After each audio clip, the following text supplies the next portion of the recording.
አዲስ አበባ ላይ በሀገራዊ የምክክር ሂደቱ ላይ የክህደት አካሄድ ታይቷል ሲል የአማራ ብሔራዊ ንቅናቄ አብን ፓርቲ ባወጣው መግለጫ አስታወቀ። ፓርቲው በምክክሩ ላይ የታዩ ግድፈቶች የማይታረሙ ከሆነ አሁንም ይሁን ወደፊት ለእንደዚህ አይነቱ የይስሙላ ፖለቲካ ድራማ እውቅና የማይሰጥና የማይተባበር መሆኑን ገልጿል። የአምስት ተቃዋሚ የፖለቲካ ፓርቲዎች ስብስብ የሆነው ትብብር ለኢትዮጵያ አንድነት በማዕከላዊ ኢትዮጵያ ክልል አበሽጌ ወረዳ በሶስት ወጣቶች ላይ ከህግ አግባብ ውጭ የተፈጸመውን ግድያ ከቀይ ሽብር ዘመን ጋር የሚስተካከል ነው አለ። ጤና ይስጥልን ኢትዮ ፍሮንቶች ነን። አብራችሁን ስትቆዩ እነዚህንና ሌሎች ጉዳዮችን በስፋትና በጥልቀት በመረጃና ትንታኔ ትሰማላችሁ። እስከዛው ቻናላችንን ሰብስክራይብ፣ ላይክ እና ሼር እያደረጋችሁ አብራችሁን ቆዩ። አዲስ አበባ ላይ የክህደት አካሄድ ታይቷል ሲል የአማራ ብሔራዊ ንቅናቄ አብን ፓርቲ ባወጣው መግለጫ አስታወቀ። ፓርቲው እየተካሄደ ያለውን ሀገራዊ ምክክር አስመልክቶ ባወጣው ዘለግ ያለ መግለጫ ላይ አዲስ አበባን የተመለከቱ ጉዳዮች ላይ ሰፊ ትኩረትን ሰጥቷል።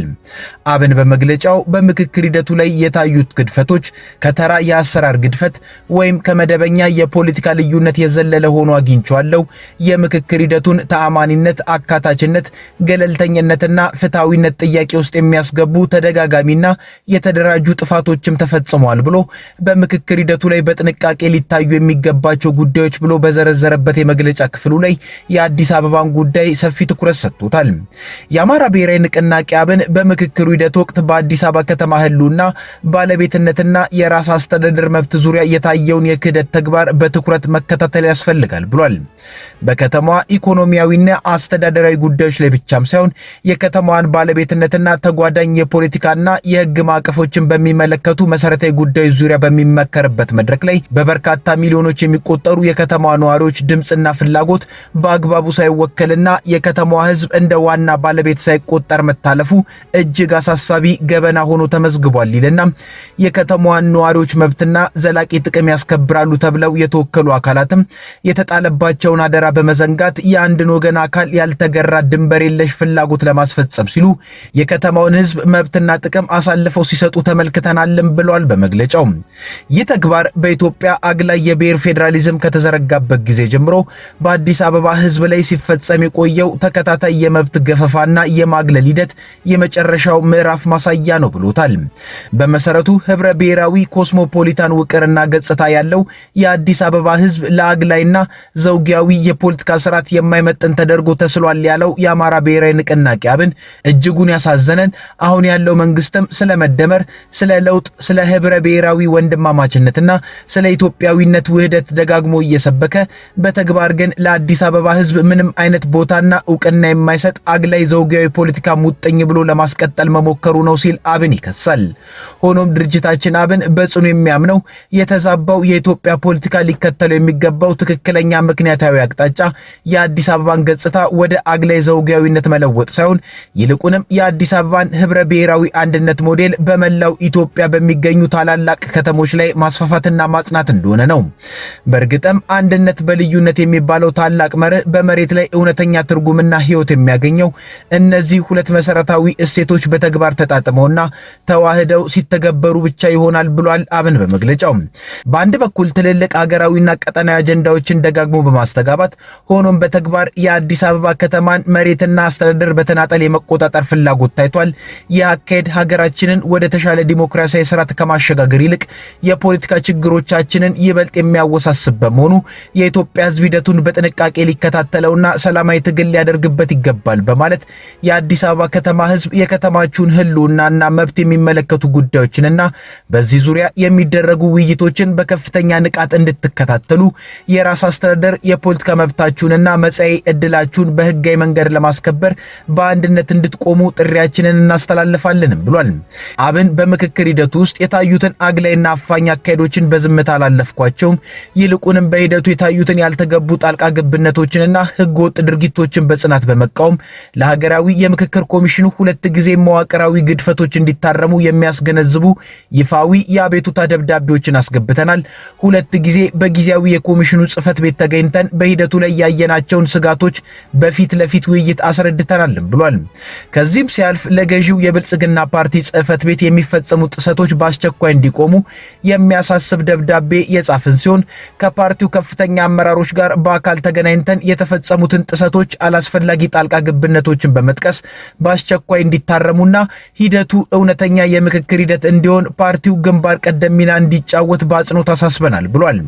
ነገር ግን እስካሁን ድረስ እነዚህን መሰረታዊ ግድፈቶች ለማረም የተወሰደ አዎንታዊ እርምጃ ለመኖሩን እጅግ አሳሳቢ ሲል ይገልጸዋል። አብን እስካሁን ከታዩት አጠቃላይ የፖለቲካ እንቅስቃሴዎች በመነሳት ኢትዮጵያውያን ሁሉ ሊገነዘቡት የሚገባው ዋና ነጥብ ሀገራዊ የምክክር ሂደቱ አንድ እርምጃ ወደፊት በሄደ ቁጥር ገዢው አካል የራሱን የፖለቲካ ፍላጎት ለማስፈጸም የሚያደርገው ስልታዊ ተጽዕኖና ጣልቃ ገብነት እየጨመረ እንደሚሄድ አሁናዊ ሁኔታዎች ያመለክታሉ። በተለይ ገዢው አካል በቁጥጥር ስር ያሉትን የፓርላማ የህግ አስፈጻሚና የጸጥታ መዋቅሮችን በመጠቀም ከምክክር መድረኩ የሚመጡ ምክር ሀሳቦችን በተዛባ መልኩ ወደ ራሱ የፖለቲካ መስመር ለማስገባት ሊሞክር ይችላል። ሆኖም በዚህ ዙሪያ ያለንን ጽኑ አቋም ዳግም በመግለጽ እነዚህ መዋቅራዊ ጥሰቶች የሚቀጥሉ ከሆነ እንዲሁም አንድ ወገን ብቻውን የሚወስንበት አግላይና አምባገነናዊ ስርዓትን የመጫን እንቅስቃሴ የማይቆምም ከሆነ ድርጅታችን አብን በከፍተኛ ንቃትና ብስለት ሂደቱን ከመከታተል ባለፈ አሁንም ይሁን ወደፊት ለእንደዚህ አይነቱ የይስሙላ የፖለቲካ ድራማ ፈጽሞ እውቅና የማይሰጥና የማይተባበር መሆኑን በአጽንኦት እንገልጻለን ይላል። አብን በመግለጫው ላይ ለኦሮሞ ህዝብ አለኝ ያለውን ጥሪም አቅርቧል። በዚህም አዲስ አበባ የመላው ኢትዮጵያውያን የጋራ አንጡራ፣ የአንድነት ጌጥና የሉዓላዊነታችን መገለጫ መዲና፣ የፌዴራል መንግስቱ መቀመጫና የነዋሪዎቿ የራስ አስተዳደር ማዕከል ሆና እንድትቀጥል አብን ያቀረበው ምክንያታዊና ሚዛናዊ የመፍትሄ ሐሳብ ለአማራ ህዝብና ለሌሎች ህዝቦች ብቻም ሳይሆን የወንድም ኦሮሞ ህዝብን ዘላቂ ሰላምና ጥቅም ጭምር የሚያረጋግጥ በመሆኑ በኦሮሞ ህዝብ ስም የሚደረግ ማናቸውም የብቸኛ ባለቤትነት ወይንም የሌሎችን መብት የመጋፋት ፍላጎት በህዝቦች መካከል የቆየውን ታሪካዊ ወንድማማችነትና አንድነትን የሚያበላሽ በሂደትም የኦሮሞን ህዝብ የሚነጥልና የሚጎዳ የታሪክ ስህተት እንዳይሆን ለማሳሰብ እንወዳለንም ብሏል። የትግራይና አማራ ክልሎች በሚዋሰኑባቸው የቆቦ አካባቢዎች ትላንት ማለዳ በኢትዮጵያ የመከላከያ ሰራዊትና በህወሓት ታጣቂዎች መካከል ግጭት ተቀስቅሷል። የአካባቢው ነዋሪዎች እንዳሉት ግጭቱ የተነሳው ቆቦ ጮቢ በርና አዲስ ቅኝ በተባሉ አካባቢዎች ላይ ነው። ሆኖም ማለዳ 1 ሰዓት ተኩል አካባቢ የተጀመረው ውጊያ ጥቂት ቆይቶ ጋብ ማለቱን ነዋሪዎቹ ገልጸዋል። በግጭቱ ወቅት የቡድን መሳሪያዎች እንደ ዲሽቃ ያሉ ጥቅም ላይ የዋሉ ሲሆን ምንም አይነት ከባድ መሳሪያ እንዳልተተኮሰም ነው የተረጋገጠው። ከቆቦ ወደ አላማጣ የሚወስደው ዋና መንገድም ለጊዜው ተቋርጦ የነበረ ቢሆንም ከረፋዱ 4 ሰዓት በኋላ እንደገና ለተሽከርካሪ ክፍት ሆኗል። ግጭቱ ከዋጃ አካባቢ ዋልካ መንደር በተባለ ቦታ መቀስቀሱን አስተያየታቸውን የሰጡ ነዋሪዎች ገልጸዋል። ባሳለፍነው ሳምንት መጀመሪያ በራያ አላማጣ ወረዳ መረዋ በተባለች አካባቢ በተፈጸመ የድሮን ጥቃት በህወሓት ኃይሎች ላይ ጉዳት መድረሱ ተነግሮ ነበር። አሁን ላይ ሁለቱ ኃይሎች የጀመሩት ግጭት በተወሰነ ቦታ ላልተወሰነ ጊዜ ተደርጎ የሚቆምና በሌላ ቦታ ደግሞ የሚቀጥል ሆኖ እየተስተዋለ ነው። የአምስት ተቃዋሚ ፖለቲካ ፓርቲዎች ስብስብ የሆነው ትብብር ለኢትዮጵያ አንድነት በማዕከላዊ ኢትዮጵያ ክልል አበሽጌ ወረዳ በ3 ወጣቶች ላይ ከህግ አግባብ ውጭ የተፈጸመውን ግድያ አውግዟል። ጥምረቱ ድርጊቱን ከቀይ ሽብር ዘመን ጋር የሚስተካከል ሲል የገለጸው ሲሆን በጉዳዩ ላይ ገለልተኛ ምርመራ እንዲካሄድም ጠይቋል። ጥምረቱ ባወጣው መግለጫ ተመስገን ጌታቸው፣ ይታገሱ አሰግደውና ግዛው ግርማ የተባሉ 3 ወጣቶች ፋኖ ናችሁ በሚል ሐምሌ 24 ቀን 2018 ዓ.ም በናቻ ቁሊት ቀበሌ መገደላቸውን አስታውቋል። ወጣቶቹ እጃቸው መታሰሩንና ድብደባ እንደተፈጸመባቸው የሚያሳይ የተባለ ፎቶግራፍ በማህበራዊ ሚዲያ ላይ በስፋት ተሰራጭቷል። መግለጫው ወጣቶቹ ከህዝብ ማመላለሻ ሚኒባስ ተሽከርካሪ በኃይል እንዲወርዱ ተደርገው በቀይ ሽብር ዘመን ሲደረግ ከነበረው በላይ እጅግ ኢሰብአዊ በሆነ መንገድ መገደላቸውን ገልጿል። የአካባቢውን ምንጮች ጠቅሶ ጥምረቱ እንደገለጸው ከተጎጂዎች አንዱ የሆነው የይታገሱ አሰግደው ወንድም ቀደም ሲል ከሐዋሳ ተይዞ በተመሳሳይ ሁኔታ የተገደለ ሲሆን ይህም ግድያው ቤተሰብንና ማንነትን መሰረት ያደረገ ሊሆን እንደሚችል አመላካች ነው ብሏል። በተጨማሪም በዚሁ አበሽጌ ወረዳ ዳርጌ ቀበሌ ውስጥ ከወር በፊት ያለ ህግ አግባብ ተገድሏል የተባለውን የወጣት ግዛቸው ግርማን ጉዳይም ጠቅሷል። ግዛቸው በማህበረሰብ ውስጥ የሚከበርና ለብዙ ወጣቶች የሥራ ዕድል የከፈተ ስራ ፈጣሪ እንደነበርም ተገልጿል። የጥምረቱ መግለጫ የወጣው በተያያዘው ሳምንት መጀመሪያ ላይ 3 ወጣቶች በጉራጌ ዞን አበሽጌ ወረዳ አገና አካባቢ ከህዝብ ማመላለሻ ተሽከርካሪ በኃይል እንዲወርዱ ተደርገው ከተወሰዱ በኋላ መገደላቸውን የሚገልጹ ዘገባዎች ከተሰራጩ በኋላ ነው። የዓይን እማኞችን ጠቅሰው የወጡ ዘገባዎች ግድያው ከአካባቢው ፖሊስና ሚሊሻ ጋር በመተባበር በመንግስት ኃይሎች የተፈጸመ መሆኑን አመልክተዋል።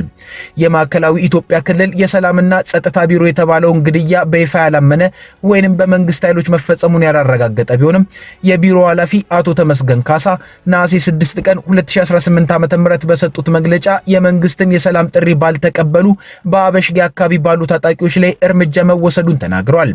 ጥምረቱ በመግለጫው ሰው በወንጀል ቢጠረጠር እንኳን በፍርድ ቤት ቀርቦ ፍርዱን ያገኛል እንጂ ከህግ ውጭ ግድያ ሊፈጸም አይገባምም ሲል ገልጿል።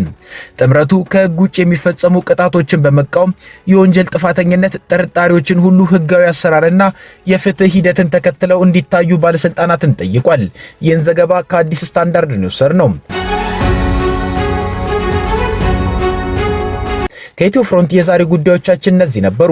አብራችሁ ስለቆያችሁ እናመሰግናለን። ቻናላችንን ሰብስክራይብ አድርጉልን። መልካም ጊዜ